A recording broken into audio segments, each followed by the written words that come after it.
कल जो शानदार रिबाउंड रहा है अनिल जी, स्पेशली सुस्त शुरुआत के बाद, आपने वैसे कहा भी था सुबह कि डिप मौका बन सकता है, और उसके बाद जो मौका बना वो जबरदस्त रहा। ऑलमोस्ट डेज हाई के आसपास क्लोज हुए, 18,000 के ऊपर निफ्टी, 42,600 के ऊपर बैंक निफ्टी।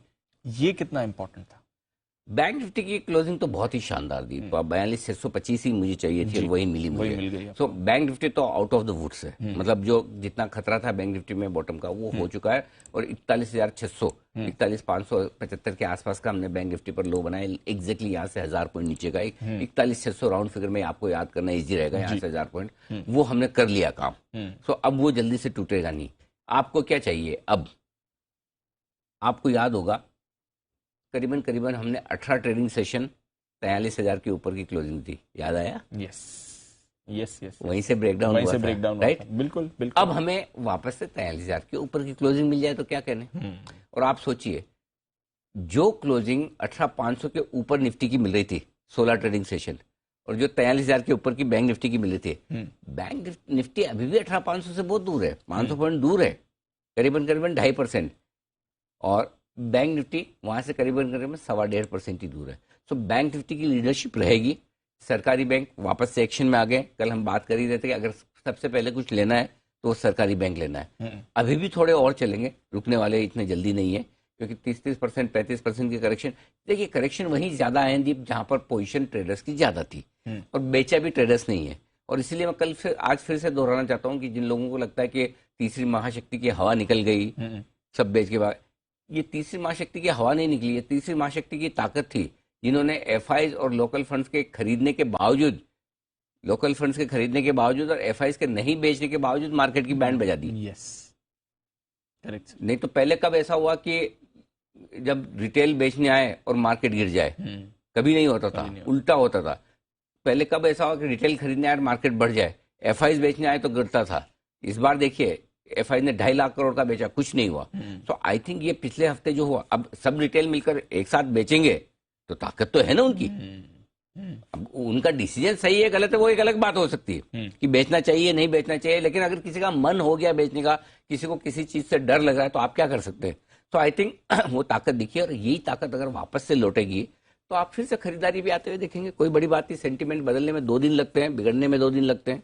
अचानक से भाव ऊपर आए, वापस से कॉन्फिडेंस ऊपर, वापस से खरीदो, चलो यार हमने फालतू में कोरोना से डर गए, अभी कुछ नहीं, ये माइंडसेट बदलने में 2 दिन लगता है। 2 दिन लगता है, कौन सा लंबा चौड़ा काम है।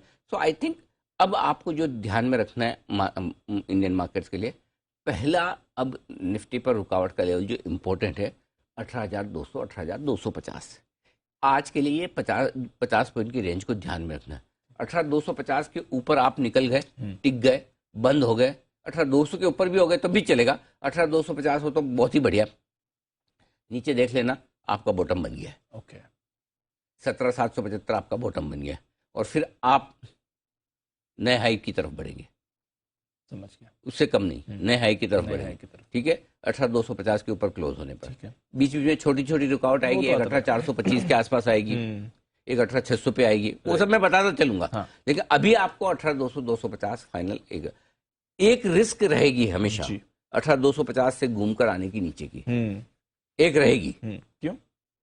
किसी भी खबर से आ सकती है, राइट, किसी भी खबर से आ सकती है। अच्छा, हाँ, वो रिस्क रहेगी। आए नहीं आए जरूरी नहीं है, हो सकता ना भी आए, लेकिन वो रिस्क की आपको तैयारी रखनी है हमेशा। देखो, रिस्क आप ध्यान में रख के ट्रेड करोगे ना तो कभी किसी चीज से तकलीफ नहीं होगी। अगर आपके स्टॉप लॉस हैं, हमेशा हैं, तो फिर आपको तकलीफ होनी नहीं चाहिए ट्रेडिंग पोजीशन में कि आपको स्टॉप लॉस ट्रिगर करना है। प्रॉब्लम कहाँ आती है जब आप स्टॉप लॉस ट्रिगर नहीं करते हैं? इन्वेस्टर्स को प्रॉब्लम कहाँ आती है कि लिया लेकिन 30% नीचे आ गया अचानक से और मैं बेच नहीं पाया, लेकिन वापस बढ़ भी तो जाता है 15% 2 दिन में। तो इसलिए इन्वेस्टर को तो ये छोटे मूवमेंट से घबराना नहीं है।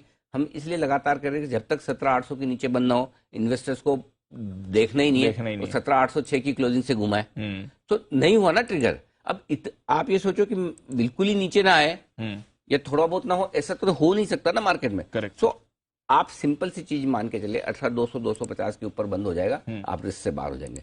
बैंक निफ्टी 43,000 के ऊपर बंद होना शुरू करेगा, आप रिस्क से बाहर है। बस ये 2 लेवल पे फोकस करना है। ठीक है, सिंपल सी चीज है। वापस खराब कब होंगे? अब जो परसों के कल के जो कल के तो क्या, कल तो ऊपर ही था, कल भी लो बनाया था ना 17,775, और 41,600, अगर ये दो लेवल के नीचे जाएंगे तो ही नहीं रिस्क है, अदरवाइज कोई रिस्क नहीं। अदरवाइज अब मार्केट बाय ऑन डिप्स हो गया है, सेल ऑन राइज से। अगर 41,600 के नीचे जाएंगे और 17,775 के नीचे जाएंगे तो ही फ्रेश कमजोरी होगी, जिसके चांस कम से कम आज तो नहीं दिखते हैं, आगे की आगे देखेंगे। डन। ठीक है सर।